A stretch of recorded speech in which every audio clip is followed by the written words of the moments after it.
Okay bang tanso nila? Okay.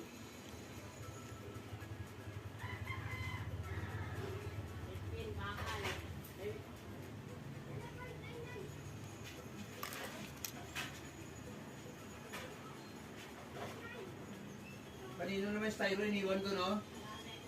Oh, bakit hindi kinuha 50 doon? Kunin mo 50 doon. Tawagin mo si Rick, bayaran nyo kamong ang styro 50. Bakit hindi mo ginawas? Sinasabi ko lagi sa kanila, yung pag may styro, sabihin nyo sa akin dati, pero may kaltas ko. Sinabi sa akin, hindi naman kinaltas.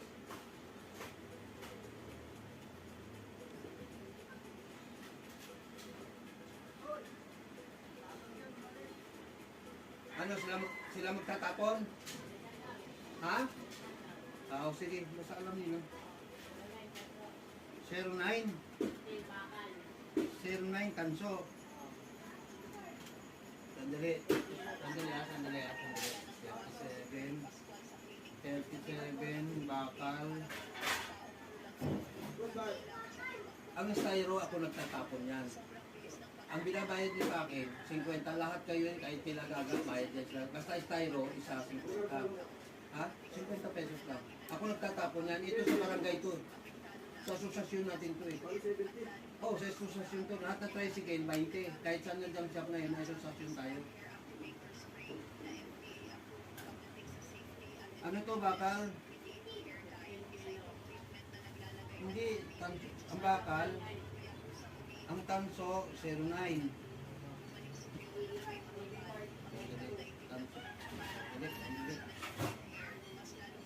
Tanso, 09, 37. Tapos bakal ilan? 15 pesos, 15 kilos. Ang dami yan.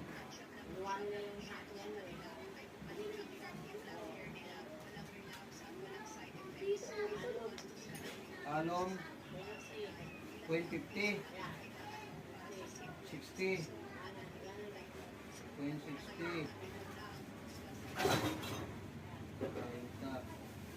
plus 45, 47, 47. May kasama pa yan? Kasama pa? 0.40 oh.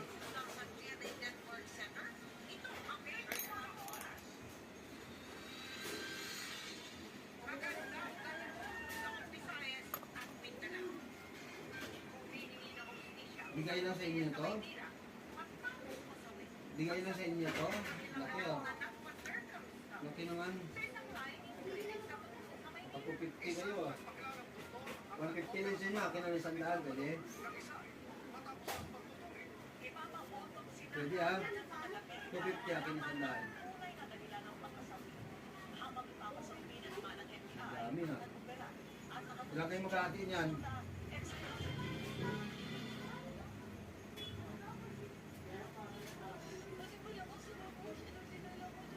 I see.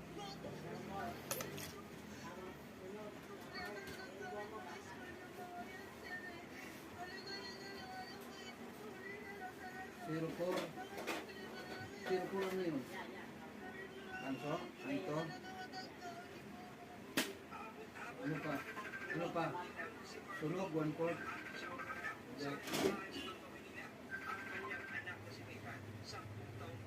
Okay. Sige na, baby. Okay. Okay na. Okay.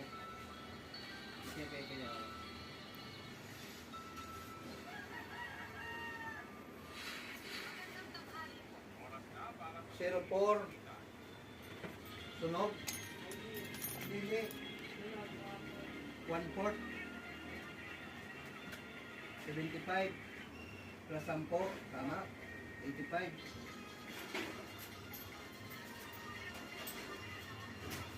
85. 2015. 63.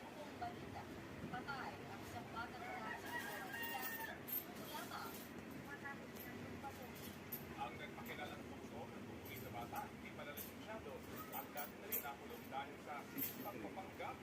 Ang mahilig na balita ang Jomar Fresco.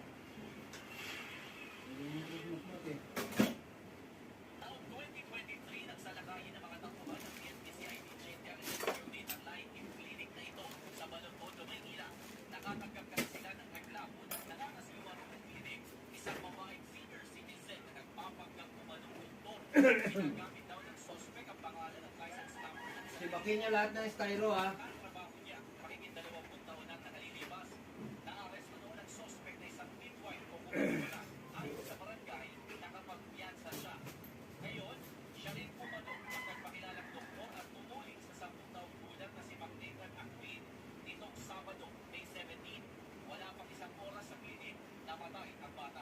Anong ginawa, te?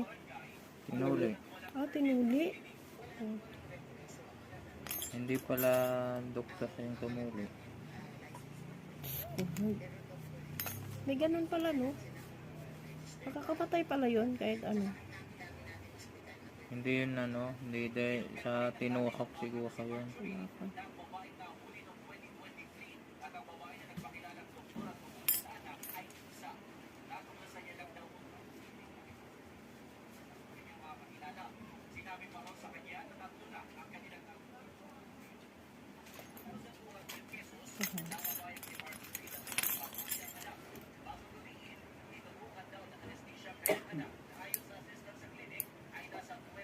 Sa tinukap yun, hindi yun ano.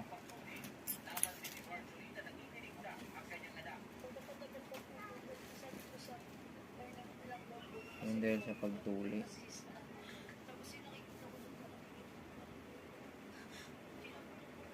Kawawa naman yung buhay ng bata. Yung arrival sa hospital. Baka yung anesthesia na tinukap nun, hindi ano. Makalason yun. Kawawa naman yung bata. Kasi dami-dami nun sa probinsya. Pukpok lang eh. Wala namang namamatay.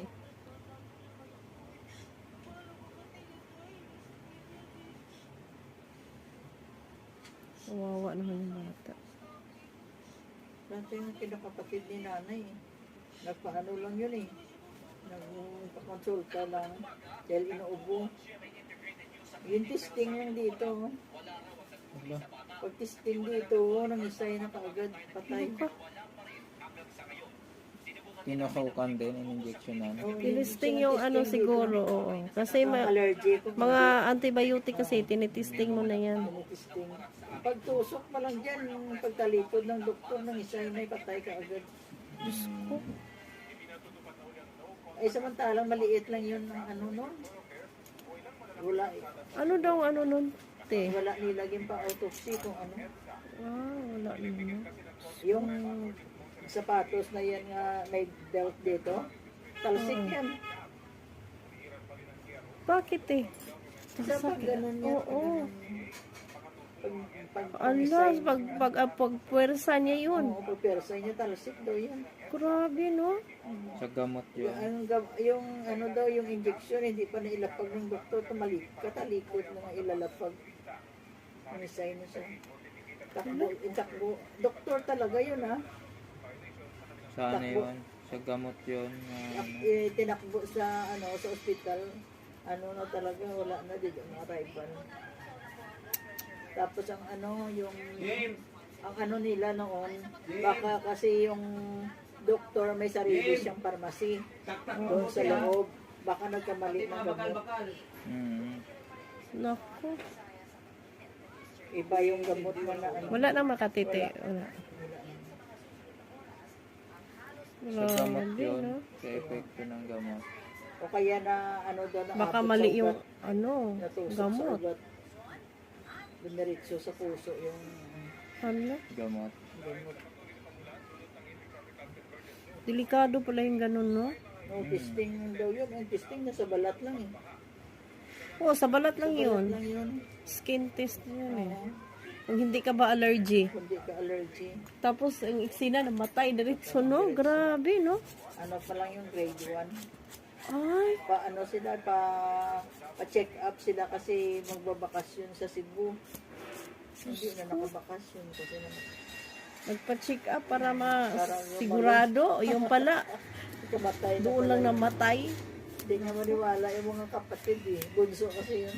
Hindi maniwala yung mga kapatid na pakonsulta lang. Nagpaano lang. Ano na Ika kaagad. namatay patuloy. Patay na kaagad. Kaya di ka safe sa doktor din eh. At siguro kung na sinasabi na oras mo na. Doon ka na lang talaga. Naghanap lang ng dahilan. Tama ka na.